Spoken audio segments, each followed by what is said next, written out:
we know in nature, most of the universe remains not only unseen to us, but we don't have the ability to interact with it. So what do I mean by that? So we have 5 fundamental senses for which we perceive the universe, and that is sight, smell, touch, taste, hearing. And unless we can judge the universe from those 5 perspectives, we have no way of knowing something is real or is not. And in fact, right now, there's an entire reality around me, a universe around me, that in some cases even coursing through my body, that I have no idea are there. So Wi-Fi signals, cell signals, radar from aircraft and from boats and from airports. Electromagnetic signals are coursing through my body all the time. There are these tiny nanoparticles coming from space and zipping right through my body and even Earth without even interacting with us. So we know that a lot of the universe remains beyond our 5 senses, and we have to create technology just to know that it's real. In fact, if you were to look at a night sky as beautiful as it is, if you were to look at it with a radio telescope, you would begin to see all sorts of different things there, nebula, that you had no idea were there, and yet they're right there in front of you. You just can't perceive them. Furthermore, where the human being sits on the grand scale of the universe, right, from the smallest things that we know to the very, very largest, we human beings sit just about right in the middle. So on a scale of reality, as small as we are to the greater universe, 27 billion light years across in our visible universe that we can see, there is equally that amount of distance inside of us. When you go from the very large we are all the way down to subatomic particles, that scale is just as vast as it is inward as it is outward.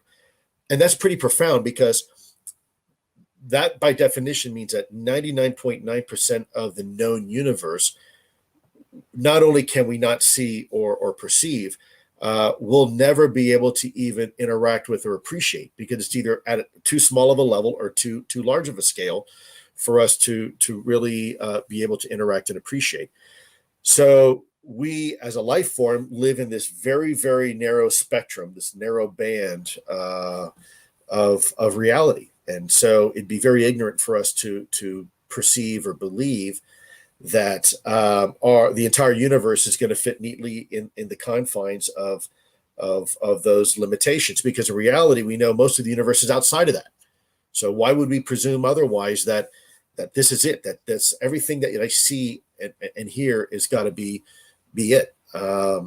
I think it's foolish for us to presume that, because science has shown us that's not reality. In fact, reality is much different. In fact, we tend to be the minority. We live in this little narrow spectrum, but reality is much broader. And when you ask me a question as far as Jacques Vallée is concerned, and can there be more to this than nuts and bolts, and is it a thing? Well, we simply don't know. You're a human being. I'm talking to you right now, but are you defined by a body, or are you defined by something else? Is what the difference? What makes Nico and Luis is more than just skin. It's more than just eye color. It's more than just hair. There's something else to Nico. In fact, one might argue that there's much more to Nico than what we see. In fact, if I were to get into a tragic accident and lose my arms and my legs, I'm still Lue Elizondo. In fact, if I had some sort of perhaps brain injury and I don't have all complete use of my mental faculty, I'm still Lue Elizondo. I haven't changed.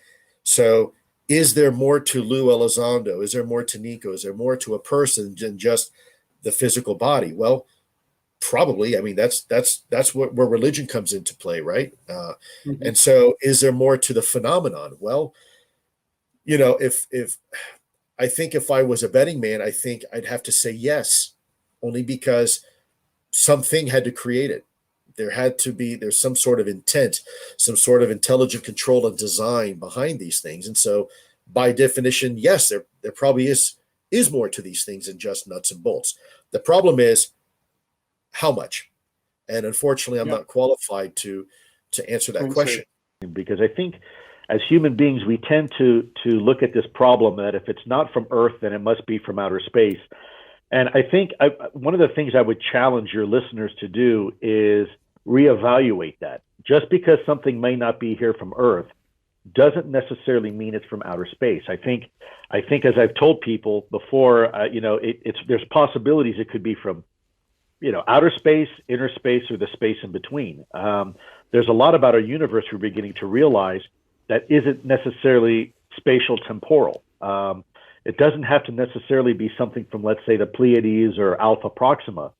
The universe, as we have seen through the modeling of quantum physics, is much more complicated than that.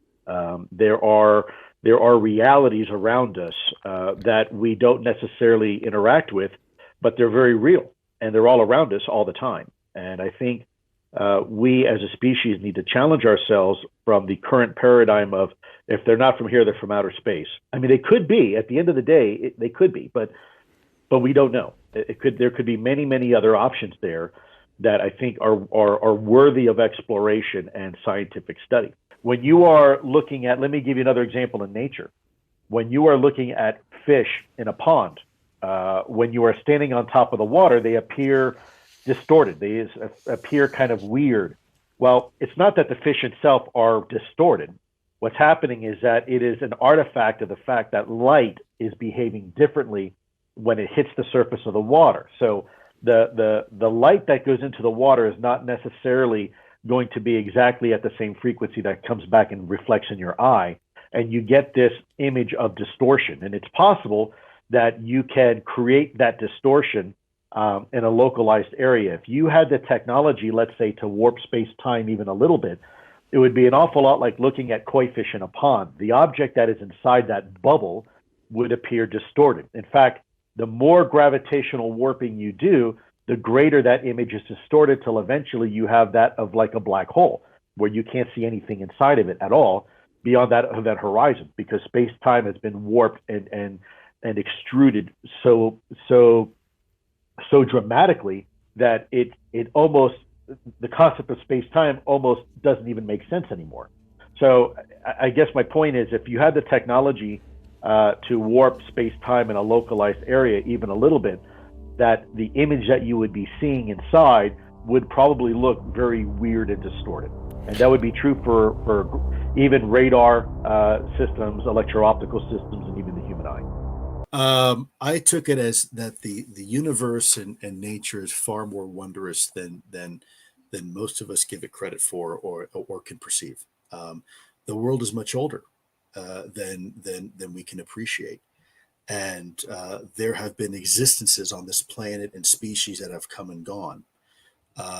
In fact, we're the minority. In fact, even from a human perspective, 94% of all humanity has come and gone. That's a lot. That's a big number. We're really a rather small minority right now of everybody who's alive, like this very moment. So I think it's important that we don't let our own intellectual hubris get the best of us, because we are a species that likes to have answers. We're a species that likes to put nature in a nice, neat little box and have all these neat little definitions of what life is. And every time we do that, we make a mistake, because nature doesn't really care about our definition of her. She's going to do what she does. And one thing we've learned time and time again is that every time we think we have an answer, we don't. And life shows us another side of her. Nature shows another side of her that we weren't expecting. As far as quantum mechanics, it's I think it's very important. It's definitely beginning to I think become more and more accepted that the quantum models are actually probably the most accurate models, especially not just explaining the very, very small of the universe, but potentially even the very, very large. There's other very interesting, if you know how to look at the universe and I've always said before, the truth whispers, but if you listen, you can hear her speak. The universe has some interesting blueprints if you know where to find them, and they're consistent throughout everything and anything. Let's take the world of fractals, for example, where the until recently it seems obvious, but we never really appreciated it. You look at the path that a river takes down a mountain, and it turns out that is the same pattern that lightning takes in the sky. It's the same pattern that a tree, when it's growing from its trunk, it's the same pattern of tree. It's the same pattern that we have in our lungs and the capillaries in our lungs. It's the same, if you will, patterns that the neural connections and the synapses make in our brains, and the connections between neurons, which happens to be the same pattern that we see in the large supercluster galaxies of the universe. So from the very, very small, to include the pathways of our neurons, to the super huge large millions of light years across, we're seeing the same pattern. And that's not even just physical, because we're seeing it even when you look at a linked analysis and diagram of human behavior and how we interact with people and those relationships. That too is a fractal pattern. So when you see those type of things in the universe, from the very, very large to the very, very small, and all of nature abides by it, you then have to realize that you're looking at something that's very deliberate and very significant. Again, I don't want to geek out too far on this. It sounds like you're talking about source code almost. Like it's the computer programming language for everything is what my interpretation of quantum physics. Yeah, so, it is. Go ahead, guys. Sorry about that. Oh, I was going to say, so all of these synchronicities with nature and the human body and also non-human body, I feel like we have to agree that human, there's a lot of ideas out there that we are the aliens, right? So we were created and evolutionized, and we were created by another person. There's all kinds of theories out there, but I feel like that's a good reminder that a lot of the same things that happen in our bodies, the reflections that we see in nature, it really kind of grounds me in a way that it makes me feel a little better. Like, oh, we're not so different. Like, we are a part of this universe. We're not so much of an outsider. We are just much as part of this universe as the next animal next to us. So I always find that like a comforting fact. Yeah, I mean, it's you see it in the world of random chaos as well. I mean, what seems at our level to be random and chaotic, really, in the grand scheme of things, there's a rhythm, there's a pattern to everything. I don't want to get too philosophical, because I'm certainly not qualified to lead a philosophical conversation. But there seems to be this ebb and flow in the universe, and you have these distinct patterns and rhythms, if you will, or frequencies that occur. And random chaos is another one of those little aha moments, like fractal universe, where you begin to realize what seems random and disparate at the micro level really is quite orderly, and it's not so random after all, to include human behavior and patterns and seasons, to everything, even leaves on a tree. The fingerprint of a human finger, there's symmetry there. Even in the chaos and the noise, there is still order. And once you begin to see that in nature, and see that in life, and see that in human behavior, things tend to make maybe a little bit more sense. We realize we really are part of something much bigger, much greater. Is there any research being done on the possibility of these objects having a biological side to them, even the actual craft themselves? Has that been looked into much at all? Are you aware of? Well, you know what, I'm gonna answer your question with another question. Okay. What's your definition of biology? I come from a background of biology, microbiology, immunology, and parasitology. Study of parasites, not parapsychology, parasitology. Right. And, every time we think we have a definition of what a life form is, Mother Nature throws us a curveball. For a long time, we thought photosynthesis was the basis of all life on this planet. Turns out it's not. We have things called chemosynthesis, right? And extremophiles that live at the bottom of the ocean, where they gain their nutrition and energy through chemical processes, not photoelectric. photoelectric processes, right? And then we thought, well, okay, all living things must have DNA. Turns out, well, okay, now some virologists are suggesting that viruses, they do a lot of things that living things do. They replicate, they defend themselves, and they, but they don't have DNA at all. They have RNA, and yet they seem very much alive. So we have to understand that when we say, is there anything biological behind these things? It's I think we need to be very clear, just like what disclosure means. We need to know, what does it mean, first of all, when you say biological, because a kid flying a kite, the kite isn't a biological organism, but the kid flying it and controlling it is a biological organism, right? Sure. And then you have that kite interacting potentially with birds or insects that are in the atmosphere, I guess my point being is that anything's possible. We need more data.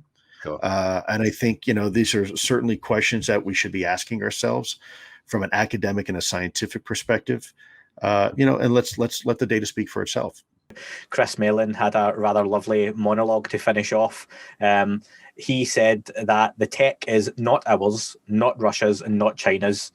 Does this for you definitively put to bed the notion that UAP, they're not made by human hands? Look, in order to have a conversation with people, you don't eat the elephant in one bite. You have to eat it in bite-sized, consumable pieces that you can then digest. Otherwise, you're going to choke. I've said it for the record before. We are absolutely sure it's not ours. We're pretty damn sure it's not foreign. I don't know how more clear to say that this is not our technology. If it was, I don't think you'd be seeing this kind of effort. First of all, we would have figured it out a long time ago that this is some sort of Russian or Chinese technology, right? And then we would have had a counter technology very quickly. It's not ours, and I know it's uneasy for people to think about that, but it's okay because it's been here for a while, and we're still here, and religions haven't collapsed, and governments haven't imploded. This is just another wondrous mystery of the universe. And with that comes some hope and opportunity, but also, we have to exercise some due diligence and pragmatic caution here. I'm not the kind of guy that's just going to go running into a dark room with my hands in the air, and blindly, because you bump into things. I think we need to approach this like we do everything else, very cautiously. We know the moon is right there, but yet we don't just throw people up with rockets and send them to the moon. There's a lot that has to happen to do that. And I think to some degree, this may be kind of similar in that, we have to be very careful, cautious, and deliberate in how we ask the questions and the answers that we get back. It's very tempting for us to all go down the rabbit hole very quickly and think we have the answer. I see it all the time. And my word of caution to that is please, please, please try your best to be victim of your own analytic bias. I suffer from it just like everybody else. I'm no superhero. I have the same challenges when I see something. I had this temptation to jump to a conclusion. Oh, it must be that. And that's the way the human brain is wired. That's a human thing. The very first thing we do coming out of our mother's womb is we recognize her sound and her face and her touch. We are programmed as a species to recognize patterns and identify friend or foe. That is what nature has evolved us to be. And so it's natural that when you come up to an enigma like this and you get some answers, that we want to jump to conclusions of what something is or is not. But we really have to be very careful and not be tempted to do that prematurely. We really need to let the scientific process and methodologies work. And I think once we can do that, we may have some surprisingly simple answers. You've led me very nicely into this next question, because I'm actually going to throw back at you a question you once asked on a piece you done. The YouTube video's out there. I'm not too sure of the context behind it, but it was certainly something that stuck with me and a lot of other people as well. And you asked once for people to consider, what if it wasn't mankind, but mankind's? And what would that mean for us? Could you elaborate on that? Because that's something people go back to more and more. And it is more or less hypothetical. That's what I'm going to put it as. But people would assume you come from a better understanding or place of knowledge than most would. Yeah. Wow. Boy, you're getting some really, really good and personal questions. Let me see if I can answer that in a meaningful way without leading the witness. We live in a three-dimensional world. We live in a three-dimensional world where time is a function of the fourth dimension, if you will. And we experience time as being linear. It's a linear function or a process. But we now know in the quantum world that time, first of all, we know that space and time, because of the work of Einstein and others, that space and time are joined together. And we know that space-time is flexible. It's called relativity. And we see it around massive objects all the time, not just Earth, but the sun, black holes. So the linear universe that we experience to some degree really isn't. And when you look at the quantum state of things, even an electron, for example, you learn in high school that an electron orbits an atom. And we now know that's really a very simplistic way of looking at things. The electron doesn't orbit around the atom. In fact, it's called an electron cloud because the electron is both all in all places and none of the places all at the same time. It's kind of weird, but my point being is that if you were to look at time and think of a cigarette burning, when you look at the notion of the future, most people would define the future as those events that have not yet happened. And the past is defined by events that have already happened. And when you look at that construct, then the definition of the present must be a moment in space-time, probably measured in Planck time, very infinitesimally small moment of space-time where the future is transitioning into the past. It's not a point in time. It's a process. It's an event that's occurring. So a way to look at that in lay perspective is think of a cigarette or a cigar. That parts of the cigar that have already burnt or the cigarette that have already burnt, the ash, is the past. That part of the cigarette or cigar that has not yet burned is the future. And the cherry, that moment of ignition, that spark of where the future is now getting consumed and becoming the past, that is the present. And we as human beings, we live at that moment. All of our hopes, our fears, our memories, love, hate, good, bad, all that is an expression of an experience that occurs at an infinitesimally small moment of space-time. Like I said, probably measured in Planck time. That is how we experience the present. But what if there were things that had the ability to experience where the present was a much bigger cherry, if you will, a much bigger transition where more elements of the future and the past are experienced as in the present, and can do that also physically, right? So it's not just an idea, but what if there were species out there that experience the universe with an extra level of dimension? And so you and I are having this conversation right now with your audience, and we're having this conversation right here, right now.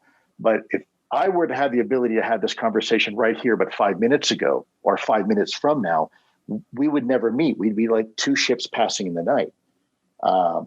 Is it possible that maybe some of these things, these UAP, have the ability, we experience them, we experience them when they are right here, right now, and every other time we don't, because we're simply not intersecting with that extra dimensional space of time. When you look at that cigarette or cigar burning, you'll notice that it never burns evenly. When you look at it up close and you can kind of remove the glare and the flare from the burn, we realize that there are portions of the future, of the portions of the cigar that haven't burned yet, behind portions of the cigar that already has burned. It's not an even burn. Almost And an overlap. There's an overlap, right? And quantum theory is beginning to show some of the models for that. So I know I'm going in a very long-winded, roundabout way to answer your question about what I meant about mankind's. But I guess my answer to that is it's limitless.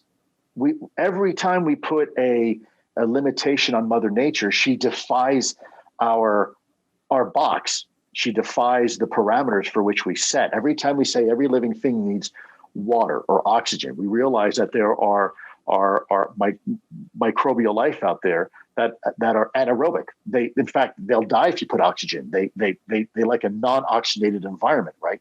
You have these extremophiles living at the bottom of the ocean and miles below the Arctic ice.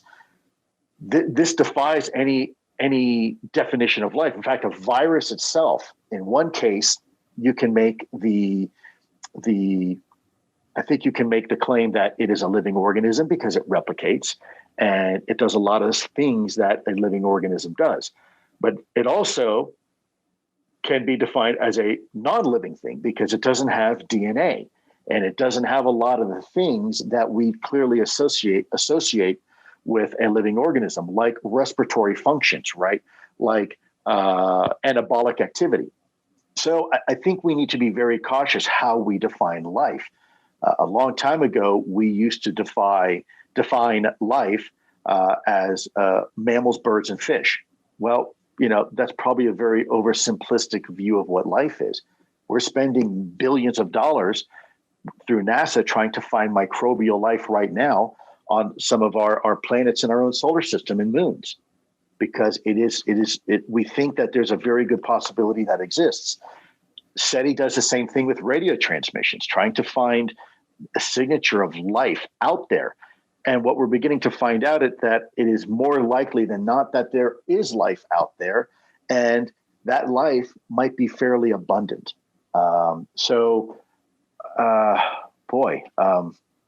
That's one hell of a question you asked me.